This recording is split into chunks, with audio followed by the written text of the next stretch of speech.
Hello and welcome. Tonight, welcome 2022 with hope and envision a year of continued progress. The president urges Nigerians in his New Year message. 2022 budgets may be unimplementable. The president raises questions over changes made to the estimates by the National Assembly as he signs the appropriation bill into law. And despite criticisms and concerns over the safety of returning IDPs, Borno State government defends decision to close their camps in Maiduguri as deadline elapses today. And tens of thousands of people evacuated as wildfires devastate parts of U.S. state of Colorado, destroying homes and businesses. Plus, international news from our London studio.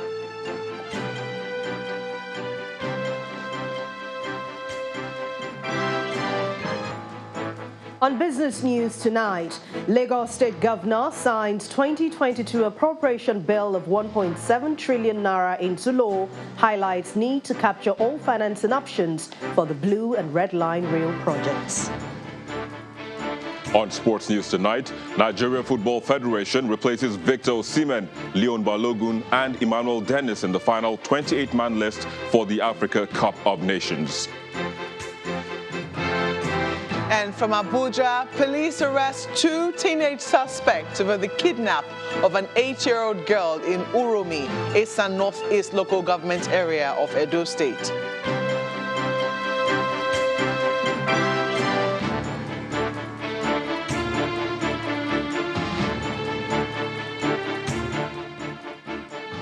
It's less than 2 hours to year 2022, and as Nigerians look forward to its dawn, the president is urging citizens to do so with hope and envision a year of continued progress against the backdrop of the challenges of the outgoing year.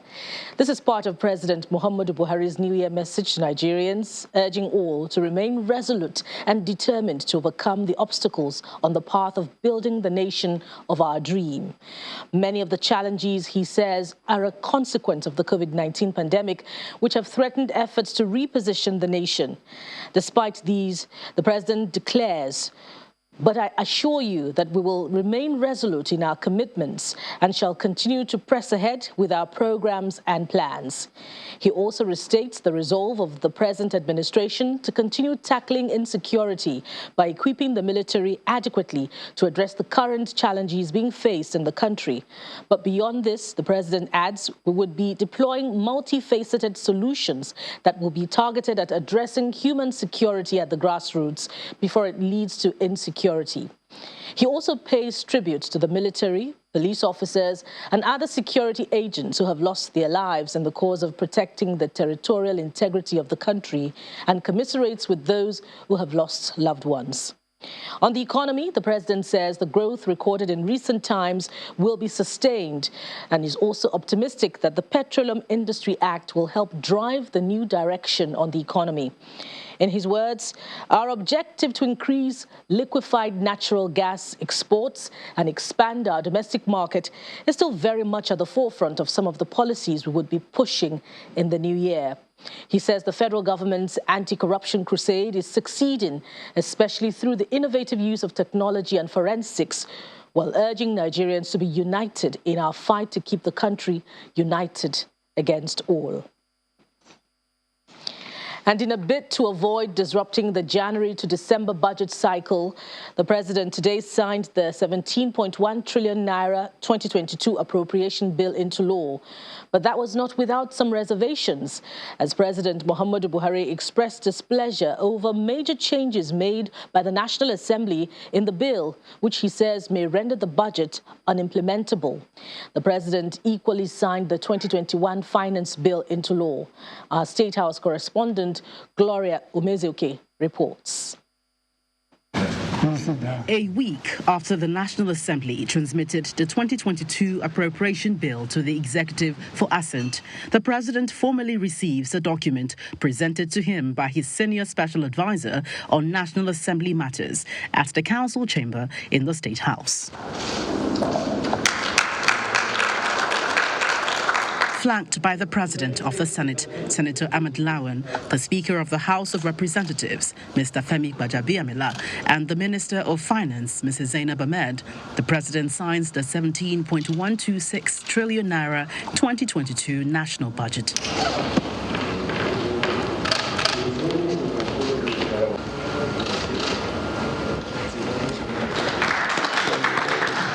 Thank you, sir. Thank you, sir.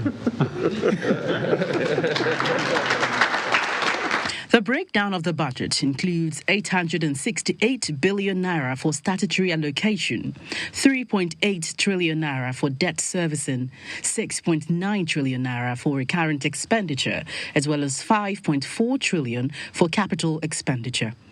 An inclusion of 36.59 billion naira worth of new provisions was inserted into the 2022 budget by the National Assembly. This observation is among other major changes the President is displeased with. The fiscal year 2022 is very crucial in our efforts to complete and put to use critical agenda projects, as well as improve the general living conditions of our people. It is in this regard that I must express my reservations about many of the changes that the National Assembly has made to the 2022 executive budget proposal. Some of the worrisome changes are as follows. A, increase in projected federal government independent revenue by 400 billion naira, the justification for which is yet to be provided to the executive. There are other reservations by the President, including the introduction of 1,500 new projects into the Ministry of Agriculture and its agencies. The signing is also indicative of the President's resilience to maintain the traditional January to December budget cycle, but he has other reservations. Provisions made for as many as 10,733 projects were reduced, while 6,576 new projects were introduced into the budget by the National Assembly. Announcing preparations towards the 2023 transition budget, President Buhari also signs the 2021 finance bill, which he believes is critical to the execution of the 2022 budget. Work will start in earnest to ensure early admission of the 2023 to 2025 medium-term expenditure framework and fiscal strategy paper, as well as the 2023 appropriation bill to the National Assembly. After the brief ceremony, the President of the Senate, AHMED LAWAN, gives his reactions. As for the observations Mr. President has raised, this is a natural and logical tendency between the executive and the legislature. Sometimes our views on certain issues may not be necessarily the same kind of views that the executive would have and hold on any particular matter. So I don't think what the President did by raising some observations as something that we should worry about. This is based on judgments. When we ask for more resources coming from the independent sources, especially from the government-owned enterprises of about 400 to 500 billion, is because we believe that these government-owned enterprises should contribute even much more. In fact, I hold the opinion that they should have contributed about $1 trillion at least. From all indications, it appears there's some disconnect, even though the legislature insists it has done nothing wrong. The insertions undoubtedly has broad implications. The President is hoping to address some of these discrepancies through further negotiations and a supplementary budget when the National Assembly resumes in 2022. From the Presidential Villa, Gloria Umezuke, Channels Television News. And joining us live from Victoria Island here in Lagos to discuss the issues arising from the 2022 budget is the lead director, Center for Social Justice, Mr. Eze Onyekwere. Welcome to the news at 10, Mr. Onyekwere. Thank you. As we start off, what are your thoughts on President Buhari's reservations about changes made in the 2022 budget? Well, I think it is just the normal course of events because over the last 1 or 2 years, the government has been trying to establish a proper budget calendar that starts on the 1st of January and ends on the 31st of December. So it's like, let me sign the bill. If there are any misgivings, I can always get back to the National Assembly and we'll resolve whatever the misgivings are. So that's my initial reaction to the signing of the budget, assent given by the president, although he did it with a lot of reservations. Speaking of which, he has said that in view of those changes, the budget may be unimplementable. How do you think this will impact on government's policies and programs in the coming year? Well, I think there are fundamental issues that need to be resolved because I don't simply believe it's a question of unimplementability of the budget. The fundamental issues about 3 or 4. One, the first one is that over the years, in view of Section 80 and 81 of the Constitution of the Federal Republic of Nigeria, 1999 as amended, we have failed to determine the extent of legislative and executive powers in matters of appropriation. Who proposes, who approves? Should the legislature add more? Should they subtract? What of the new revenue to fund additions to the budget? That is yet to be resolved. The expectation is that the Supreme Court should have clarified this if the two arms of government had been, done enough to take this matter up to the Supreme Court, or alternatively, a framework law done by the National Assembly and assented to by the President will have properly articulated the dry bones of the Constitution into a definitive framework of saying, you propose, if we want to amend, this is what the procedure we need to do, we need to consult you, we need to get back, and then we have an agreement and we come back. By now, it is just more or less empty. There is no guidance. It's just up to the executive and legislature to fight their battles. Secondly, the whole issue of legislative lists. The Constitution provides an exclusive legislative list, which is the area where the National Assembly should legislate. There is also the concurrent list where they have some powers and State House of Assembly have some powers, and of course the residual matters. But we have a situation today where the National Assembly is legislating on matters that are just for the state government and local governments. And that raises the question, is the budget, the Appropriation Act or bill, not a law like other laws that should be subject to the legislative competence of the National Assembly in terms of the legislative list set out in the 1999 Constitution? And for me and some other fiscal governance experts, we have been of the opinion that for the National Assembly to begin to budget on things that are in the set down for states and local governments, that it will be ultra-vires their powers to do that. But that has not been established by the courts conclusively. But we hold that since it is a law, it should also, what happens to other laws should also be applicable. Now, the third one is the issue of the excessive deficit. Between the executive and the legislature, none of them has been able to come forward with anything to say how do we bring down the deficit. Now the fourth one is a question of using loose words, which we have always identified in our analysis of the budget each time the President sends it to the National Assembly before it's approved by the legislature. We find out what we call frivolous, inappropriate, wasteful expenditure. When you begin to use such loose words as empowerment, capacity building, they have no defined, you cannot say this is exactly what they mean, except within the context where you provide them. And the President complained a lot about, rejuggling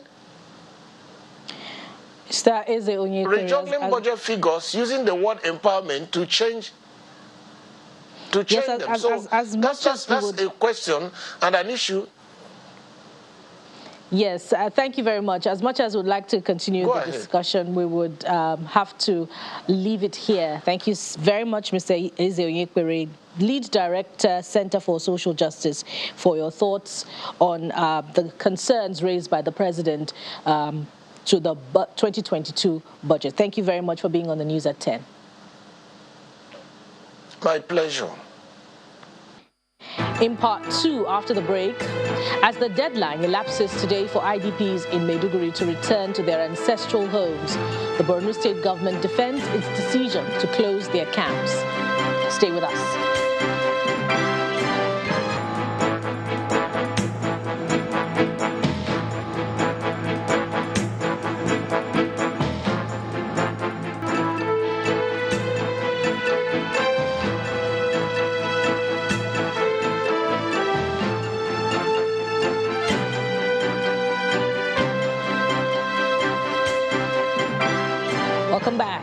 If you've just joined us, you're watching the news at 10 live on Channels Television Lagos. Here's a reminder of our top stories. The president urges Nigerians to welcome 2022 with hope and envision a new year of continued progress. 2022 budget may be unimplementable. The president raises questions over changes made to the estimates by the National Assembly as he signs the appropriation bill into law. Despite concerns over the safety of returning IDPs, Borno State government defends its decision to close their camps in Maiduguri as deadline elapses today. And tens of thousands of people evacuated as wildfires devastate parts of U.S. state of Colorado, destroying homes and businesses.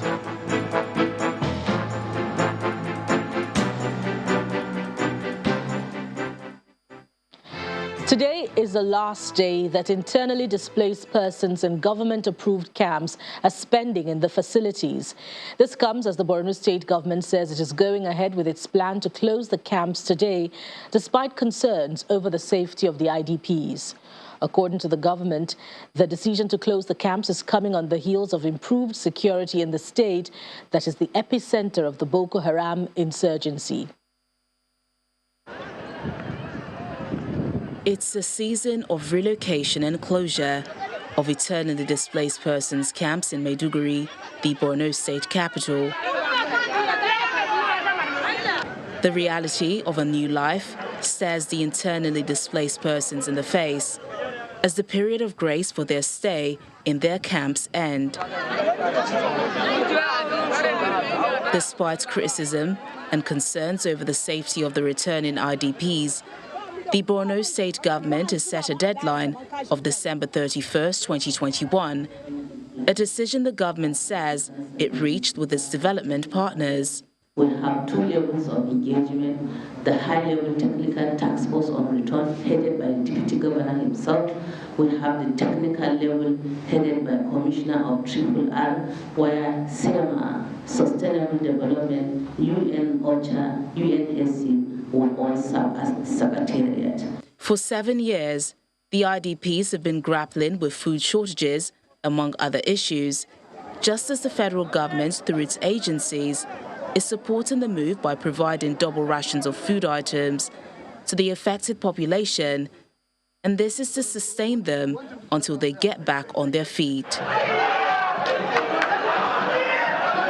The Northeast Development Commission is preparing the youths for the new life ahead through Novelty Match, an exercise the Commission believes will continue in their local communities. We'll try to relate IDPs with distribution of food and non-food items. But now that peace is returning, we need to psychologically make the people in the IDP camp safe and energized to start living normal life. Here, all other humanitarian aids are tailored towards strengthening the government's plan towards resettlement of the IDPs.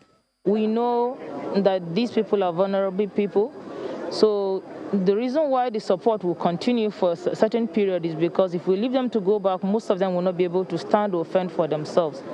So as far as the federal government is concerned, the support will continue, just as my boss has said, on a need basis.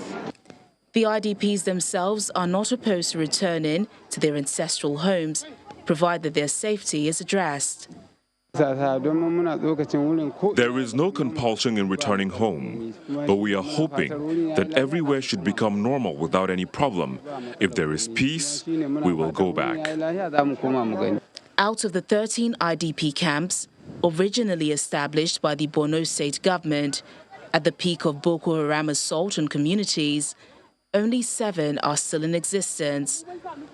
And with the December 31st deadline, nothing has been said about shutting temporary shelters and putting an end to the dependency caused by the insurgency in Borno State. Let's now bring you more on the news at 10 from our Abuja studio, and my colleague Maokwe Ogun-Yusuf is set to take it up from here. Hello, Maokwe. Hello, Bukola. It's good to see you, and Happy New Year. Let's go over to Edo State, where Nemesis has caught up with 2 teenage suspects who are now in police net over the kidnap of an 8-year-old girl in Urumi, Esan Northeast local government area. Also arrested is a young man said to have been involved in the kidnap of 4 persons in Benin City in the Edo State capital on Wednesday.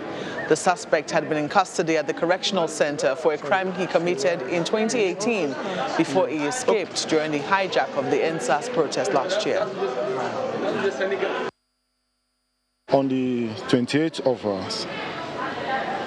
December 2021, at about 13:00 hours, a Good Samaritan from Erowi community in Ishan West, Ishan Northeast local government of Edo State, precisely a community in the Uromi area, brought a girl of 8 years to the station, to the police divisional headquarters, that he found her tied in an uncompleted building in a bush.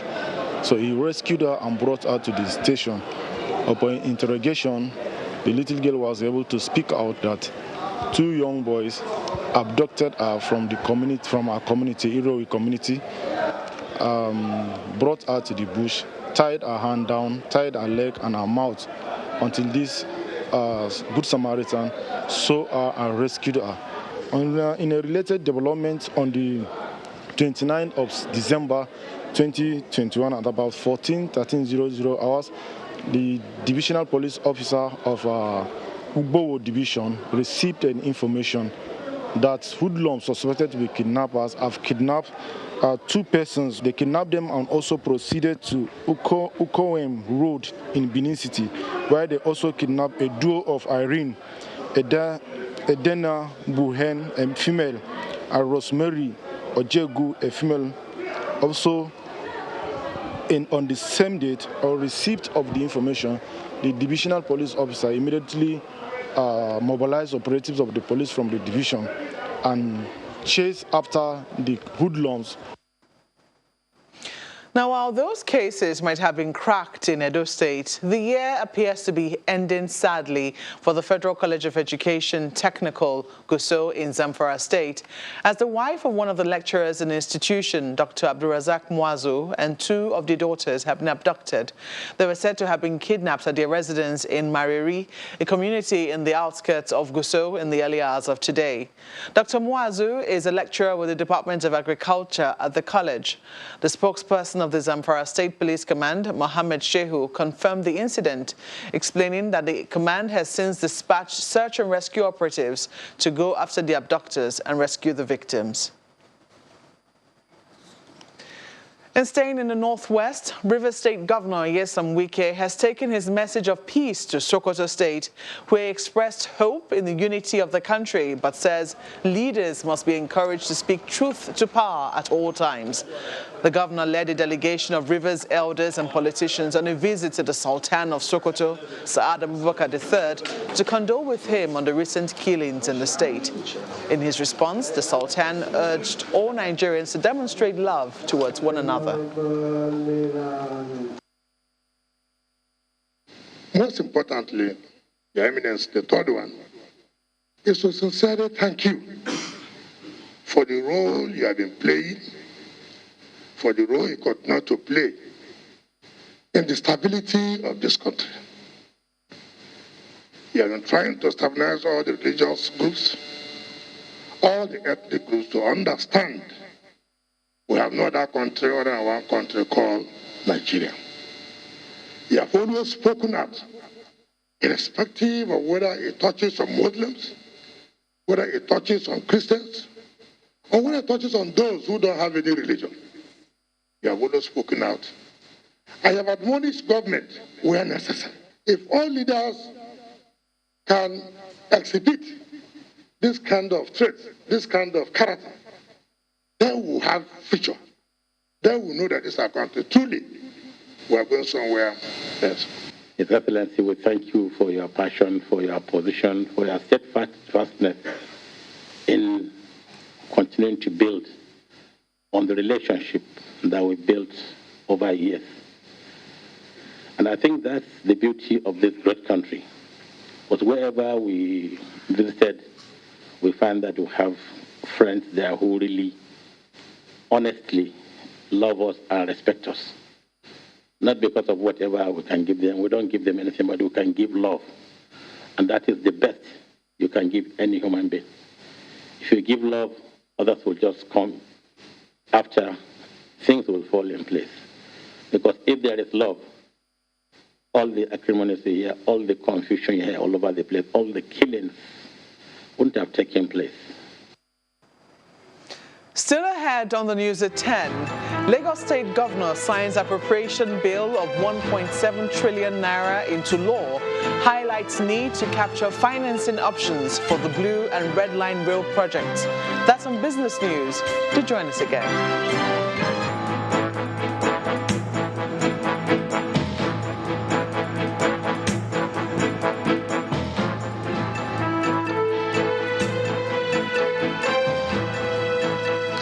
Welcome back.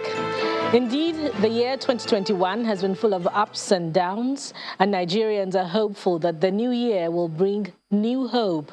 Let's listen to some of these expectations in our next report.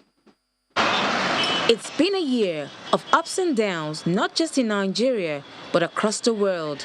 One made more turbulent as different variants of the COVID pandemic emerged, putting the health sector of many economies under pressure. Here in Nigeria, residents are hopeful that these troubles will begin to ease off. We expect 2022 to be much better than 2021. Though 2021 was not as challenging as 2020 because of the COVID-19 restrictions. So for New Year resolutions, we would want restrictions to be less. That's in order, as in health-wise, that the health sector should address the issue of the Delta variants, Omicron variants. So health-wise, we want restrictions to be less. Many were affected by the hit on the economy, a situation they believe had more negative effect on the masses. Government must also look at the economic situation of the country, must overhaul the economic situation of the country to make life more comfortable for the people, look into the welfare of workers, and so also infrastructural development. The government must look into this as well. Standard of living, then security. When you have security, everything is settled. There are expectations that good things will come with 2022. I am expecting that the new year will come with good things. And I also expect that the government should cut down on some certain things. Put like especially price control. They should put in price control. Make sure things go and the prices are less for people, for the poor masses to be able to afford goods and services. Good governance, ensure adequate security, ensure enable environment for economic to thrive, ensure security for schools, and again, for in educational sector, governments must begin to give adequate attention to ASU's demand. If I'm not mistaken, 2022 will be the last full year that this government will have what's in power. So I would want them to make the most of the last 12 months that they'll have in power, because by 2023, May 2023, I believe this government will be out of power by then. These expectations notwithstanding, the general atmosphere is one of hope that 2022 will be a better year.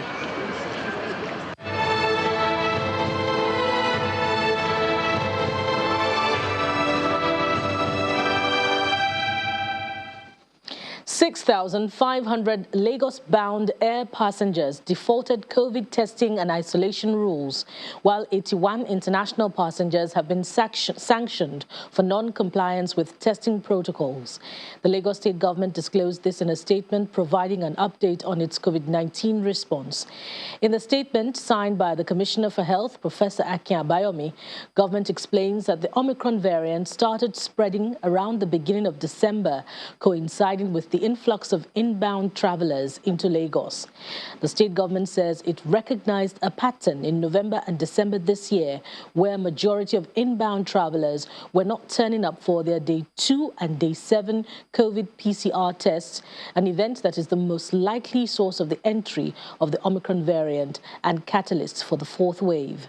The government says its decision to punish defaulters of the mandatory COVID testing for arriving travelers, peddlers of fake certificates, resulted in travelers suddenly complying with the requisite Day 2 and Day 7 testing, isolation protocols, and a near doubling of testing volumes per day.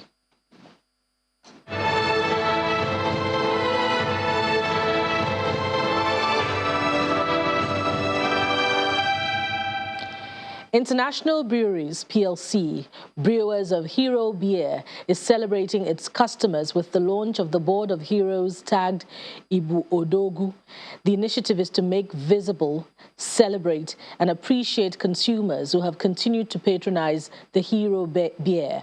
According to the marketing director of the company, Tolulokwe Adedeji, the digital billboard mounted strategically at the brewery's facility in Onitsha will continue to roll faces of customers as heroes. Hero Lager beer is deeply rooted in the culture of the people of eastern Nigeria.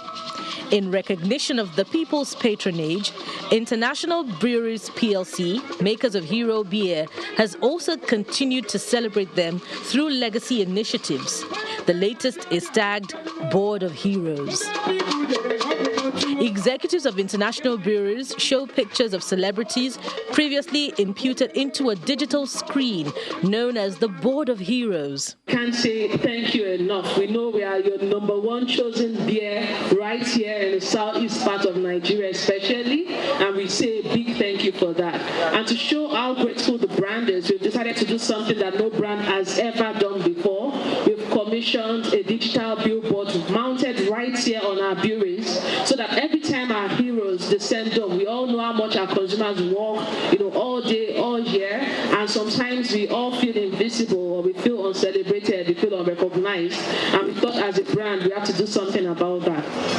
All right. There and then, photographs of new heroes are taken to be displayed in the coming days. Those who have played a key role in the success of Hero Beer are recognized through the Odogu hashtag. Hashtag Ibodogu is a line that tries to recognize the heroes in our people of the southeast, in our people who enjoy the Hero Lager beer. So we are doing this to appreciate them and really make them understand that they are truly heroes. So Ibodogu is an Igbo way of expressing that they are heroes. So it's a way of recognizing them for being with the brand all these years till today. Spotlight on the digital billboard and recognition is totally free, and the company says it will continue to brew the best quality beer.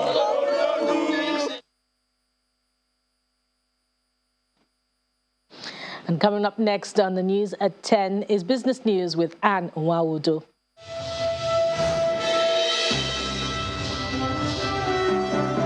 Thanks a lot, Bukola. Hello and welcome to Business News. The Lagos State Governor, Babajide Sanwo-Olu, has signed into law a total of 1.75 trillion naira for the 2022 appropriation bill. Governor Sanwo-Olu says the budget, which is tagged Budget of Consolidation, is to help fast-track and deliver infrastructure projects in 2022. He also says the budget size will help create significant value for residents in the area of economic growth, better healthcare, quality education, and social intervention for the people of Lagos State. We see a stronger 2022, and you would also know that it will be the full one-year budget that our current administration, will also be having a full cycle of a full year. And so we're excited with what 2022 can give for us and can do, for our citizens. And so we believe that it will further consolidate all of the things we've started in infrastructure, in education, in health, in rail, in job employment, in technology, in ensuring that we can enshrine continuously good governance, in our social interventions, in women affairs, poverty alleviation, SGD, WAPA, all of the critical areas that we'll continue to look at. We will believe that 2022 we will see greater and a lot more impactful impact that will touch the life of regular citizens, Lagosians, and will bring about the real dividends, of democracy to our citizens and life. Meanwhile, the governor of Adamawa State, Umar Fintiri, has assented the sum of 163,621,910,040 naira as the state budget estimate for next year.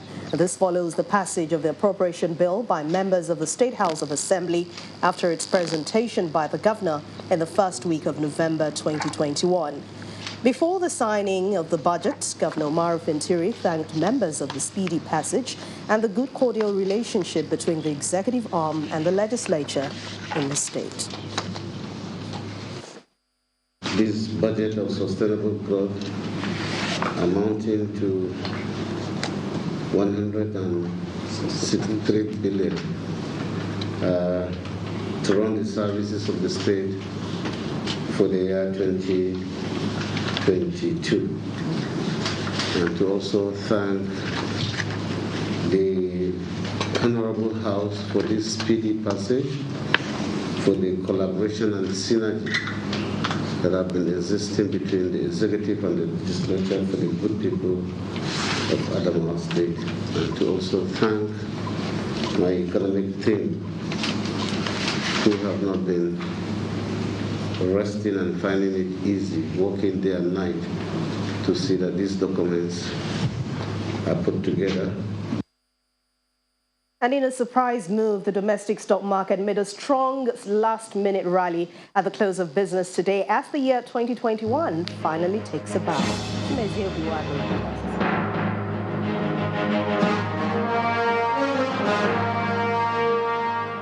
Hello and welcome to the Stock Market Report. The bull wins again. Well, the year 2021 has indeed been a momentous one for the Nigerian stock market. While the stock market saw several swings and steep losses, it, however, largely remained resilient amid uncertainty driven by the COVID-19 pandemic. Look at the all-share index. It opened the year at 40,270.72 points, but here is the closing figure, 42,716.44, up by 2.16%. Year to date, the performance might not be as fantastic as it was last year, but it's still a positive close. And so we say, bravo to the bull. It's indeed a green day. Look at the sectoral performance. The consumer goods sector outperformed the rest with a 6.69% gain. There were also some major milestones in the market this year. The successful EIPO by MTN Nigeria, the listing of the NGX on the exchange, and despite the turbulence in the board of FBNH, there was an upward movement of the stock from a low of 7 naira to above 12 naira. That's 80% rise, making it the best performer for the year. And when we look at the top trades for the day, FBNH is number one.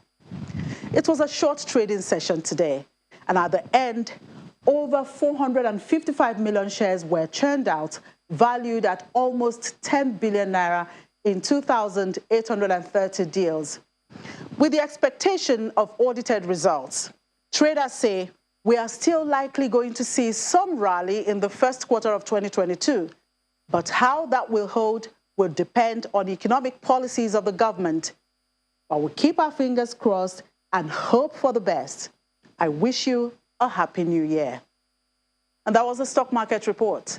I'm Chimezie Obi Iwago. Thanks a lot for watching the last edition of Business News for 2021. I wish you a productive and profitable 2022. I'm Anne Mwawadu. It's back to you, Bukola. Thank you, Anne. And coming up next, thousands evacuated as wildfires devastate parts of U.S. state of Colorado, destroying homes and businesses. Plus more international news from our London studio. Stay with us.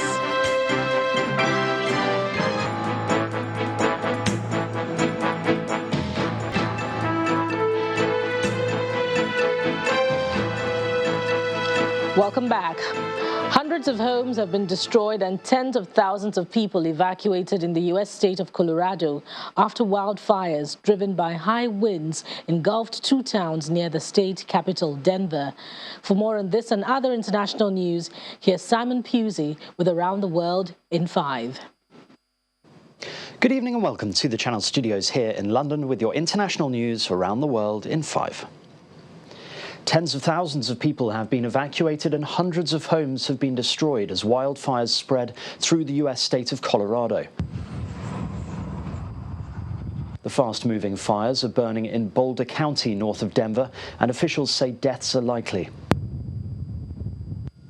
Hundreds of homes and buildings have been destroyed and at least half a dozen people have been injured. Video taken from a police patrol vehicle shows plumes of smoke and violent winds kicking up debris. According to police, thick smoke is reducing visibility and hindering rescue efforts. Meanwhile, a passenger flying out of Denver captured footage of the glowing wildfires as his plane passed over the nearby town of Superior. It's thought some of the fires were sparked when power lines were toppled by strong winds. A state of emergency has been declared by the governor.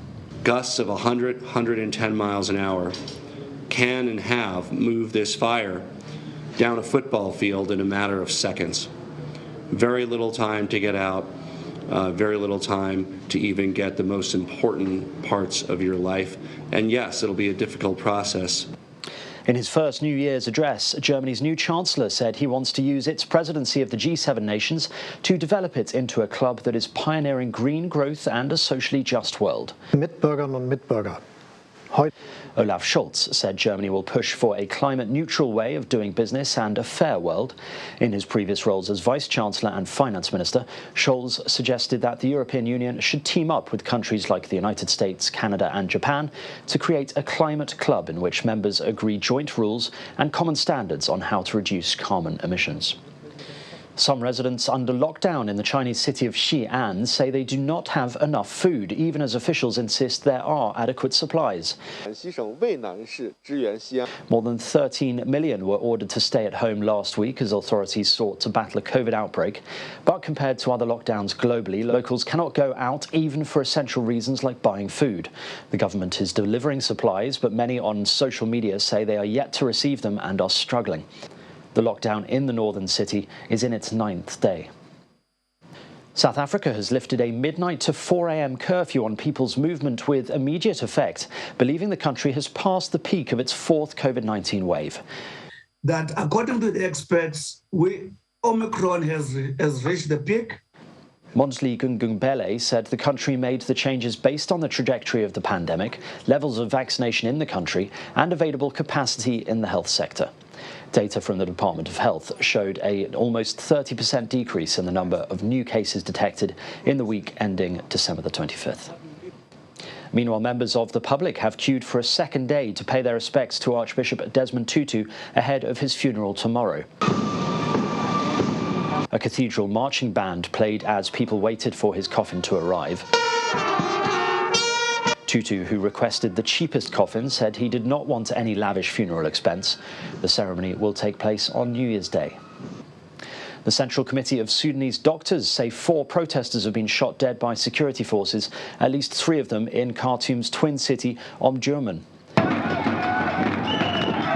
Security forces fired tear gas and stun grenades at protesters marching towards the presidential palace in Khartoum, as tens of thousands of people demonstrated nationwide against military rule.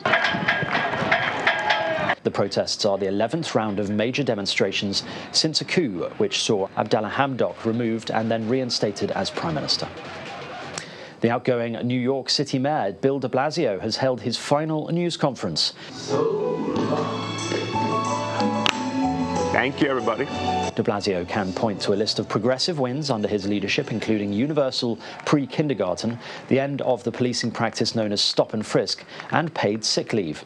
But there have been scandals too, with a federal criminal investigation finding the mayor or his associates accepted contributions from donors seeking official favours. And finally, countries around the world have been celebrating the start of a new year. People in New Zealand were amongst the first in the world to celebrate the arrival of 2022 with a light show in Auckland. The show featured 90,000 LED lights illuminating over Auckland's 328-metre tall Sky Tower. Meanwhile, in Australia, the New Year was welcomed with a fireworks display at Sydney's famous Harbour Bridge. And that's your international news around the world in 5. Now back to the Channel Studios in Lagos. Thank you, Simon, and welcome to Sports News. Now, Napoli striker Victor Osimhen has been ruled out of the Africa Cup of Nations, with Henry Onyekuru called up as his replacement. According to the Nigeria Football Federation, Osimhen has been excluded from the tournament after testing positive for COVID-19 while still recovering from the facial injury he suffered in November. A Liverpool manager Jurgen Klopp believes his side's crucial match against Chelsea will go ahead on Sunday despite 3 new coronavirus cases in his camp, as another Premier League fixture was called off. Klopp refused to name the players on Friday as they were awaiting test results, but forward Roberto Firmino and goalkeeper Alisson Becker were absent from pictures released by Liverpool of a club training session. And defending champions Atletico Madrid trained without coach Diego Simeone as the COVID-19 hit club prepare to face Rayo Vallecano. Simeone is one of 5 COVID-19 positives at the club. The others are captain Coca, midfielder Hector Herrera, and forwards Antoine Griezmann and João Felix. Atletico, 5th in La Liga on 29 points after 18 games, host Rayo Vallecano on Sunday. And that's it on Sports News. Happy New Year. I'm Victor Matthias. It's back to you, Buki. Thank you, Victor. And the main news again. The president today urged Nigerians to remain resolute and determined to overcome the obstacles on the path of building the nation of our dreams as they welcome year 2022. He said this in his New Year message to the nation. And that's it on the news at 10. And from all of us here, it's good night and a happy and prosperous 2022 to you all. And just before we go, we'll go live to Igomu for the crossover service at the Covenant Nation. Good night.